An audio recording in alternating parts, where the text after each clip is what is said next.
Halo, kembali lagi bersama saya Wilhelmina Yosefin di seputar psikologi pendidikan.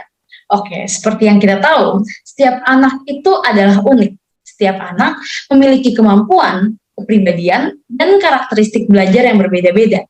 Maka dari itu, kita tidak bisa menyamakan pengalaman belajar dari masing-masing anak dan bagaimana cara belajar mereka.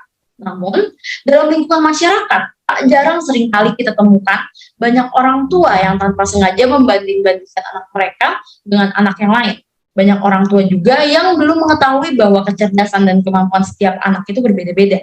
Banyak orang tua menganggap kecerdasan anak diukur dari adanya ranking di sekolah.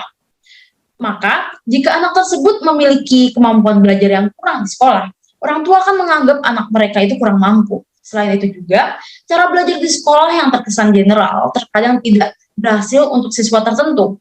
Hal ini juga mungkin berkaitan dengan anak-anak yang datang ke sekolah memiliki pengalaman belajar yang berbeda-beda dari sebelumnya. Ada yang sudah lebih unggul dulu, dan mungkin malah ada yang jauh tertinggal karena tidak memiliki pengalaman seperti siswa yang unggul. Nah, maka dari itu, sekolah biasanya melakukan sebuah tes untuk mengukur kemampuan dari anak tersebut. Tujuannya adalah agar anak tersebut mendapatkan pengalaman belajar yang sesuai. Nah, di sekolah, biasanya anak-anak diukur intelijensinya menggunakan sebuah tes yang diberi nama tes IQ. Untuk mengetahui lebih lanjut terkait tentang tes IQ, saya akan sambungkan ke narasumber pertama kami, yaitu Mario. Baik, terima kasih atas kesempatannya kepada Saudara Yosefin karena telah memberikan saya waktu untuk menjelaskan terkait dengan tes IQ sendiri. Jadi sebenarnya kita mungkin sudah sering mendengar ya terkait dengan tes IQ, namun mungkin kita masih sedikit awam. Tes IQ itu apa sih? Lalu apa saja tentang tes IQ itu? Mungkin di sini saya akan memberikan penjelasan kepada teman-teman semua. Jadi tes IQ sendiri adalah tes yang digunakan untuk mengukur taraf kecerdasan seseorang dengan memberikan beberapa pertanyaan terkait dengan tes IQ ini. Nah, tes IQ ini pertama kali dikenalkan oleh psikolog Jerman pada abad ke-20 yang bernama William Stern, dan kita ketahui bahwa tes IQ yang pertama kali itu disebut dengan tes Stanford-Binet. Jadi penggunaan tes IQ ini tuh sering digunakan dalam prediksi kemajuan anak, terutama dalam bidang pendidikan dan memperkirakan potensi anak untuk kedepannya. Nah, ketika prediksi atau perkiraan ini sesuai dengan apa yang anak tunjukkan, berarti dapat dikatakan bahwa anak tersebut tuh memenuhi potensi. Nah, di mana anak ketika dapat dikatakan mampu dalam hal ini itu ketika dia mampu untuk merespon dengan cepat dan juga memiliki prestasi. Dan ketika anak tidak mampu, itu dikatakan ketika anak itu tidak memiliki respon yang cepat dan tidak memiliki prestasi. Nah, dengan adanya tes IQ ini jelas sangat membantu terutama dalam bidang pendidikan, karena kita tahu untuk biasanya ketika kita waktu SMA kita sering mengikuti tes IQ itu untuk mengukur taraf kecerdasan kita sendiri, dan di sini guru sangat berperan aktif untuk melihat tes IQ tersebut dan menaruh kita memberikan pembelajaran cocok untuk kita sendiri.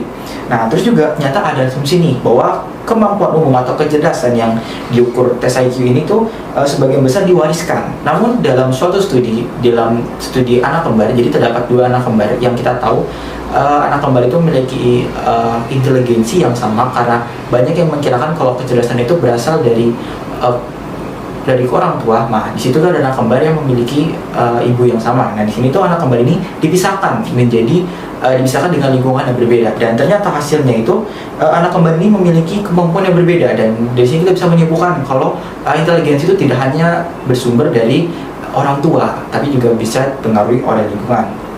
Nah, tes IQ ini juga tentu memiliki sebuah kelemahan, di mana tes IQ ini tidak dapat mengukur kreativitas. Jadi contohnya tuh terdapat anak autis, bisa kita ketahui bahwa anak autis itu mungkin kurang dalam hal inteligensinya. Nah, tapi anak autis kan beberapa mungkin kita melihat mereka mempunyai kemampuan dalam kreativitas seperti menggambar, bermain piano, bermain gitar, atau hal-hal lainnya yang tidak bisa diukur dari tes IQ. Nah, disinilah letak tes IQ ini tuh memiliki kelemahan. Oke, terima kasih Saudara Mario. Jadi tadi kita sudah mendengarkan berbagai fakta terkait pengukuran intelijensi. Nah, jadi intelijensi ini merupakan kemampuan bawaan individu. Lalu, apa saja faktor yang dapat mempengaruhi intelijensi atau kemampuan tersebut? Nah, jawaban dari pertanyaan tersebut akan disampaikan oleh narasumber kedua kami, yaitu Saudara Cecilia. Baik, terima kasih atas waktu yang diberikan kepada saya untuk menjelaskan mengenai apa saja sih faktor yang dapat mempengaruhi kemampuan, lalu proses belajar maupun perkembangan dari anak. Jadi yang pertama adalah pendidikan orang tua. Nah, anak yang memiliki orang tua berpendidikan rendah atau putus sekolah itu cenderung memiliki akademik yang rendah juga di sekolahnya. Nah, bahkan di antara mereka tuh ada juga yang ikut putus sekolah atau tidak melanjutkan pendidikannya sama seperti orang tuanya. Nah, otomatis kecerdasan yang dimiliki anak juga tidak dapat berkembang secara maksimal. Nah, sedangkan orang tua berpendidikan tinggi itu akan lebih aware dan memperhatikan pendidikan dan fasilitas yang dapat menunjang kemampuan dari anaknya. Nah, lalu yang kedua adalah posisi kelahiran anak dalam keluarga. Nah, anak yang lahir pertama itu biasanya ketika kecil akan mendapatkan perhatian yang lebih dari orang tuanya. Sedangkan anak yang lahir mungkin posisi kedua, ketiga maupun seterusnya itu mendapatkan perhatian yang lebih sedikit karena perhatiannya akan terbagi dengan saudara-saudaranya yang lain. Nah, selain itu juga orang tua tuh juga merasa anak kedua dan seterusnya itu cukup mendapatkan perhatian dengan cara berinteraksi dengan kakak-kakaknya yang lebih besar. Nah, padahal kenyataannya stimulus intelektual yang diberikan oleh kakaknya tersebut itu bisa dibilang tidak terlalu efektif.